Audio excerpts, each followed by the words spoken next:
Hi అండి. అందరూ ఎలా ఉన్నారు? బాగున్నారా? అందరూ బాగుండాలి, అందులో మనం ఉండాలి.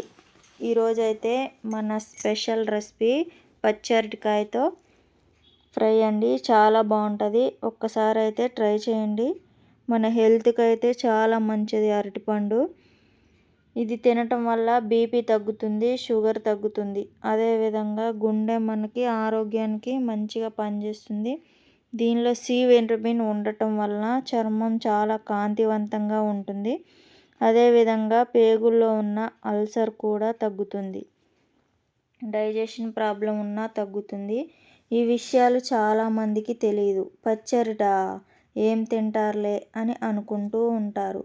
పీచు పదార్థం ఇది. ఫైబర్ పుష్కలంగా ఉంటుంది. ఆకలిను అణిచివేస్తుంది. పచ్చరటికాయలో మనకి చాలా బోలెడు ప్రయోజనాలు ఉన్నాయి. పచ్చరటికాయతో బజ్జీలు ఉడికించి తినటం ఆరోగ్యానికి మరీ మంచిది. పచ్చరటికాయలో ఫ్రైలు, గ్రేవీ కర్రీలు అనేక వివిధ రకాలుగా చేస్తూ ఉంటారు. ఇది మన శరీరంలో వ్యర్థ పదార్థాలను బయటికి పంపుతుంది. మలబద్ధకం సమస్య ఉన్నా తగ్గుతుంది. నాడీ వ్యవస్థ చురుకుగా పనిచేయడానికి సహాయపడుతుంది. మన ఎముకలు కూడా దృఢత్వంగా ఉండటానికి చాలా మంచిగా పనిచేస్తుంది. మన పిల్లలకు కానీ పెద్దవాళ్ళకి కానీ మనకి కానీ చాలా మంచిగా ఈ కర్రీ అయితే ఉపయోగపడుతుందండి. మనం వారానికి ఒకసారి లేకుంటే నెలలో 3 సార్లు తిన్నా మనకి ఇది ఫైబర్ కంటెంట్ ఉంటుంది కాబట్టి, పీచు పదార్థం కాబట్టి చాలా మంచిది. ఇది ఎలా చేయాలో చూసేద్దాం. ముందుగా అరటికాయలను శుభ్రంగా కడిగేసుకొని ఇవి నల్లగా అవ్వకుండా ఉండాలి అంటే ముందుగా వాటర్ తీసుకొని వాటర్లో సాల్ట్ వేసుకొని చక్కగా చిన్న చిన్నగా ముక్కలు కట్ చేసుకొని, మనకు కూడా చేతులు నల్లగా అవుతూ ఉంటాయి కనుక కొంచెం ఆయిల్ రాసుకొని మనం కట్ చేస్తే మనకైతే చేతులు నల్లగా ఉండవు. ఆ బంక అనేది మనకు అంటదు. ముందుగా స్టవ్ ఆన్ చేసుకొని ఆయిల్ పెట్టుకొని, ఆయిల్ హీట్ అయినాక జీలకర్ర, ఆవాలు, పచ్చెనగపప్పు వేసుకొని చక్కగా ఫ్రై చేసుకోవాలి. అవి వేగినాక సన్నగా తరిగి పెట్టుకున్న ఉల్లిపాయ ముక్కలు వేసుకొని చక్కగా ఫ్రై అయిపోయేలాగా చేసుకోవాలి. ఇవి ఫ్రై అయినాక మంచిగా కలర్ వచ్చినాక కొంచెం ఒక 5 నిమిషాలు తర్వాత సాల్టు, పసుపు వేసుకొని ఇంకొంచెం ఫ్రై చేసుకోవాలి. ఎప్పుడైనా ఉల్లిపాయ ముక్కల్లోనే మనం సాల్టు, పసుపు వేసుకుంటేనే చక్కగా కలర్ వచ్చి బ్రౌన్ కలర్లో అయితే వచ్చేస్తాయి.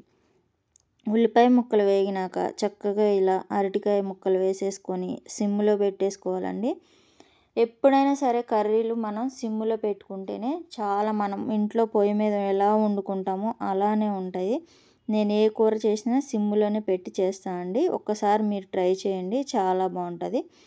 ఈ విధంగా మనం అరటికాయ ముక్కలు వేసినాక ఒక 10 నిమిషాల తర్వాత చక్కగా అల్లం వెల్లుల్లిపాయ పేస్ట్ వేసేసుకొని ఈ విధంగా తిప్పేసుకొని ఒక 5 నిమిషాలు అయితే మూత పెట్టుకోవాలి.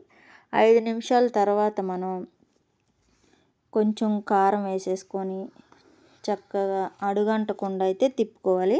ఇవి ఊకనే అడుగంటుతాయండి. చూసుకుంటా తిప్పుకుంటా ఒక 5 నిమిషాలకి 2 నిమిషాలకి తిప్పుకుంటూ ఉండాలి. తర్వాత 2-3 స్పూన్లు కారం వేసుకోండి. సాల్ట్ సరిపోయిందా లేదా చూసుకొని కొంచెం వేసేసుకోండి. ఈ విధంగా కారం నేనైతే 2 స్పూన్లు వేసాను. మీకు సరిపడా మీరు వేసుకోండి. చక్కగా దీనికైతే ఆయిల్ కొంచెం ఎక్కువనే పడుతుందండి. ఫ్రై కదా, చాలా బాగుంటుంది. ఆయిల్ ఎక్కువ వేసుకుంటే ఫ్రై ఎంత ఆయిల్ వేసుకున్నా మనకైతే ఈ కర్రీలో కనిపించదు.